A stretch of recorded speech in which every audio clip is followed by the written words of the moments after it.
नमस्ते दोस्तों, मैं हूं प्रशांत पांडे और मैं स्वागत करता हूं आप सभी को अपने YouTube चैनल बाबा में।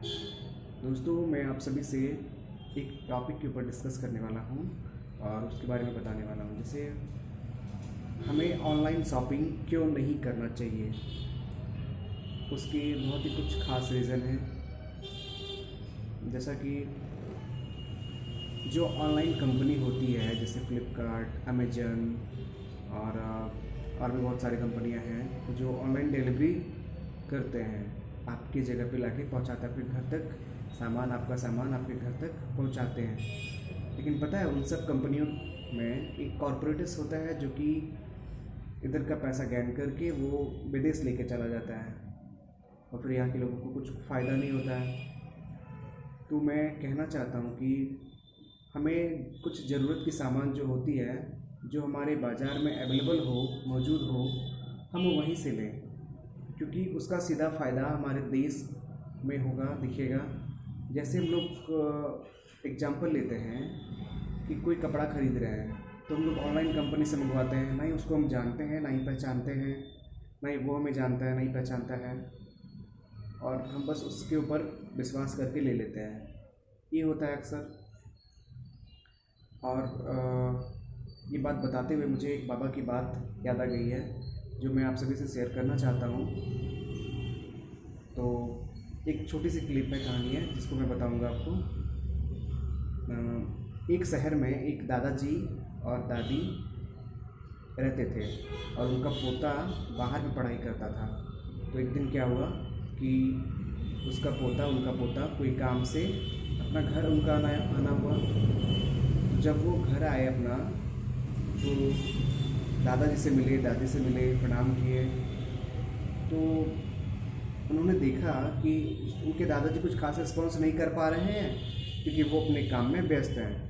कभी कपड़ा सिलवाने के लिए जाते हैं, कभी सब्ज़ी खरीदने के लिए जाते हैं, कभी कपड़ा लेने के लिए, कभी सब्ज़ी खरीदने के लिए जाते हैं, कभी मतलब डॉक्टर के यहाँ जाते हैं, कभी अन्य कामों से वो कभी कभी बाहर जाते रहते हैं।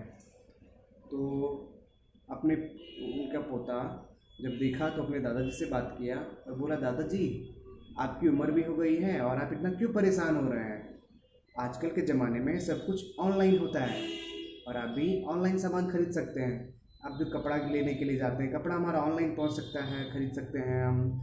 सामान सारा ऑनलाइन, ग्रोसरी सामान ऑनलाइन मंगवा सकते हैं, तो फिर बाहर क्यों जाना? तो उस समय उनके दादाजी ने उन्हें कोई जवाब नहीं दिया। बोले, ठीक है बेटा, देखते हैं। तो एक दिन जब पोता 4-5 दिन घर में रहा तो एक दिन दुर्भाग्य से ऐसी घटना हो गई कि किसी ने कल्पना नहीं की थी। हुआ ये कि उनकी दादी किसी कामवश बाहर जा रही थी तो उनका अचानक एक्सीडेंट हो गया। तो फिर चोट लगी होगी, जाहिर सी बात है। तो अधिकतर चोट लगी जिसके चलते वो चलने फिरने में असमर्थ थी। तो फिर दादाजी और उनके पोता घर में थे तो उनको फ़ोन आया कि ऐसी बात है कि आपकी पत्नी का एक्सीडेंट हो गया है, वो हॉस्पिटल में है, लेकिन अभी कोई बात नहीं है, घबराने की कोई बात नहीं है, वो खतरों से बाहर है। तब बेचारा दादाजी और पोता दौड़े दौड़े हॉस्पिटल पहुँचे। कौन सा हॉस्पिटल में भाई, जाके देखते हैं। तो जिसने भर्ती करवाया था उन्होंने बताया कि इस शहर की सिटी हॉस्पिटल में आप आ जाइए।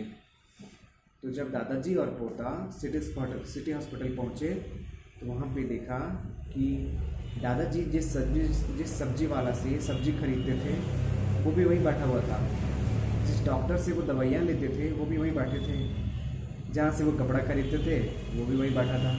और उन्होंने आश्वस्त किया कि आप चिंता मत कीजिए दादाजी, आपकी दादी जल्दी ठीक हो जाएंगी।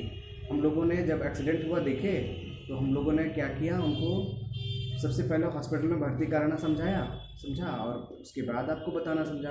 तो फिर हम लोग सब मिलके पहले हॉस्पिटल में भर्ती किए और फिर आपको बताए।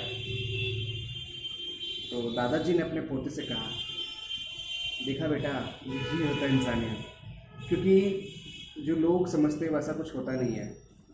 आज हम उस सब्जी वाले, जब हम किसी लोग से रोज़ मिलते हैं छोटा सा एग्जांपल, जब हम किसी रोज़ चाय वाले के पास जाके चाय पीते हैं तो उससे एक नया रिश्ता बनता है, एक नया रिश्ता गाड़ते हैं हम। तो वैसे ही दादाजी कपड़ा वाले के पास जाते थे, तो जाहिर सी बात है आप हर किसी से रोज़ मिलते होंगे तो उनसे एक नया रिश्ता बनते जाता है, वो जान पहचान बढ़ते जाता है। लेकिन क्या आप ऑनलाइन से जहाँ से सामान खरीदते, क्या वो आपको पहचानता है? वो आपको कभी मदद कर सकता है? नहीं कर सकता। नहीं, अब वो आपको जानता, नहीं आप उनको जानते हैं। दीपावली के टाइम पे क्या होता है कि ये चाय के टाइम दीपावली के टाइम पे होता है कि हम लोग चाइनीज़ का एलईडी बल्ब जलाते हैं। हम क्यों ना ये कोशिश करें कि हम चाइनीज़ बल्ब नहीं जला के हम दिया का उपयोग करेंगे, मिट्टी का, जिसमें से अगर हम उससे दिया खरीदेंगे तो वो पैसा सीधे कुम्हार के पास जाएगा, उसका भी दीपावली हरा भरा हो जाएगा, वो भी बेचारा दीपावली में अच्छे से अपना दीपावली मना पाएगा। हम लोग जब चाय दुकान में लेते हैं तो दुकान वाला तो बेचारा मिट्टी का भार देता ही हम लोग को पीने के लिए। हम लोग कुछ ऐसा इन्वेस्ट करें जिससे कि लोगों को भी फ़ायदा हो, हमारे देश में भी फ़ायदा हो और मुझे भी फ़ायदा हो। कुछ काम ऐसे करने चाहिए। नमस्कार, अगर मेरी कहानी आप लोगों को अच्छी लगी हो और इससे कुछ भी सीखने के लिए मिला हो तो बहुत बहुत धन्यवाद आप सभी का। और अगर मेरे चैनल पे नए हैं तो प्लीज़ लाइक सब्सक्राइब कर दें। ऐसे ही नया नया कहानी सुनने के लिए हमसे धन्यवाद, बहुत बहुत धन्यवाद आप सभी का।